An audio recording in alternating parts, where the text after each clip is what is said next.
నమస్తే, welcome to Andhraprabha. నేను విద్య.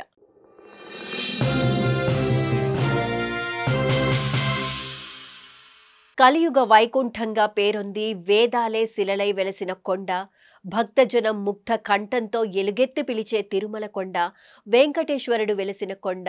ఆ కలియుగ బ్రహ్మాండ నాయకుడి దర్శనానంతరం అందరూ ఎంతో భక్తిభావంతో స్వీకరించే ప్రసాదమే తిరుమల లడ్డు. ఎన్ని లడ్డూలున్నా స్వామివారి లడ్డూ ప్రసాదానికి ఉన్న ప్రాముఖ్యత అంతా ఇంతా కాదు. ఈ లడ్డూ రుచి, సువాసన ఈ భూప్రపంచంలో ఏ లడ్డూకి ఉండదంటే అతిశయోక్తి కాదు. మరి అంతటి ప్రాముఖ్యత ఉన్న శ్రీవారి లడ్డూ ప్రసాదం విశేషాలేంటి? లడ్డూ తయారీలో ఏ ఏ పదార్థాలు ఉపయోగిస్తారు? లడ్డూ వెనుక ఉన్న చారిత్రక నేపథ్యం ఏంటి అనే విశేషాలను తెలుసుకోవాలంటే ఈ స్టోరీ తప్పక చూడాల్సిందే. ప్రపంచంలో ఇతరులు అనుకరించడానికి వీలు లేకుండా భౌగోళిక ఉత్పత్తి లైసెన్సు ఉన్న ఏకైక లడ్డు తిరుమల శ్రీవారి ప్రసాదమైన లడ్డు. అంటే తిరుమలేసుని లడ్డీ తయారీ పద్ధతిని ఎవరూ కాపీ కొట్టకూడదని దీనర్థం.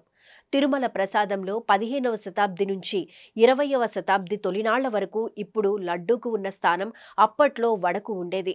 అప్పట్లో శ్రీవారికి నైవేద్య వేళలు ఖరారు చేశారు. ఆ సమయాల్లోనే తిరుమల దర్శనానికి వచ్చే భక్తులకు ప్రసాదాలను పంచేవారు. తిరుమలేసుని ప్రసాదంగా లడ్డు. ఆ రోజుల్లో వెంకటేశ్వర స్వామివారి దర్శనానికి వెళ్లిన భక్తజనులకు భోజన సదుపాయాలు లేవు. ఈ ప్రసాదాలు స్వీకరించే భక్తులు తమ ఆకలిని తీర్చుకునేవారు. వాస్తవానికి ఆంగ్లేయుల పాలనలో తిరుమల ఆలయ నిర్వహణకు మహంతులు పర్యవేక్షించేవారు. వారు 19వ శతాబ్ది మధ్యభాగంలో ప్రసాదాల్లో తీపి బూందీని ప్రవేశపెట్టారు. 1940 నాటికి క్రమేపీ ఆ తీపి బూందీ కాస్త లడ్డూగా రూపాంతరం చెందింది. కాలక్రమంలో వడ స్థానంలో లడ్డు పూర్తి స్థాయి ప్రసాదమైంది. తిరుమలలో మూలమూర్తి కొలువై ఉండే గర్భాలయానికి శ్రీవారి పోటుకు ముందు వకుళమాత విగ్రహాన్ని నెలకొల్పారు. వాస్తు ప్రకారం ఆగ్నేయంగా నిర్మించిన చోట పోటు ప్రసాదాలను తయారు చేస్తారు. అలా తయారైన ప్రసాదాలను శ్రీనివాసుని మాతృమూర్తి వకుళమాత విగ్రహం వద్దకు తీసుకెళ్తారు. అక్కడ వకుళమాత ముందు ఉంచిన తరువాత స్వామివారికి నైవేద్యంగా సమర్పించడం అనేది తరతరాలుగా ఆనవాయితీగా వస్తోంది. లడ్డు, వడలు తదితర ఫలహారాలు ఆలయంలో సంపంగి ప్రాకారం ఉత్తర భాగాన తయారు చేస్తారు. ఆ ఫలహారాలను కూడా వకుళమాతకు చూపించిన తరువాతే ఆ స్వామివారికి నైవేద్యంగా అందిస్తారు.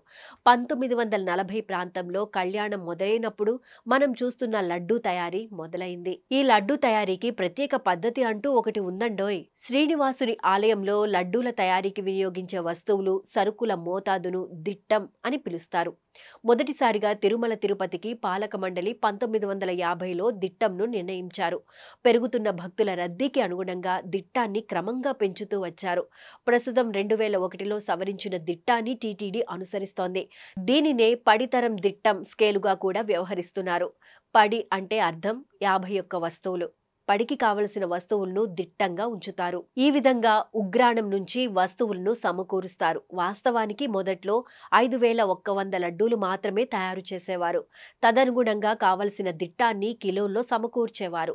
తిరుమలకు భక్తుల తాకిడి పెరిగిన తరువాత అంటే 2001లో ఈ దిట్టంను సవరించారు. 2001 దిట్టం స్కేలు ప్రకారమే లడ్డూలను ఇప్పటికీ తయారు చేస్తూ వస్తున్నారు.